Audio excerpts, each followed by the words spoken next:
આજે એક તમારી મત પ્રમાણે એક વસ્તુ છે, પણ ના બે વસ્તુ બને છે. રંગોળી પ્રદર્શન તો દર વર્ષે અમે કરીએ જ છીએ ને કરવાના છે બધાના સહકારથી. પણ આજના દિવસ અમે બે અનુભવ થયા. એક તો ભગવાન શ્રી કૃષ્ણના મુખારવિંદ પર સૂર્યનો પ્રકાશ પડે, અને બીજું કે આપણે ગુજરાતી છે અને ગુજરાતીની દીપાવલીને યુનેસ્કોની અંદર સ્થાન મળતું હોય એ આપણા માટે સૌથી વધારે ગૌરવની વાત ગણાય.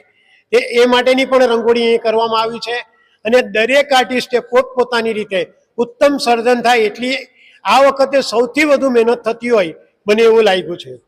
કૃષ્ણ ભગવાનનો થીમ લાલો પિક્ચર જોઈને બધાની ઈચ્છા થઈ, એમાં સારું બન્યું, સૂર્યના પ્રકાશનું સારું બન્યું, રાધા કૃષ્ણ બન્યા, કૃષ્ણ ગોવાડ બન્યો. દરેક વસ્તુ કંઈક રીતે વિશેષ બનવાની ટ્રાય કરી છે ને એમાં અમે સફળ થયા છે.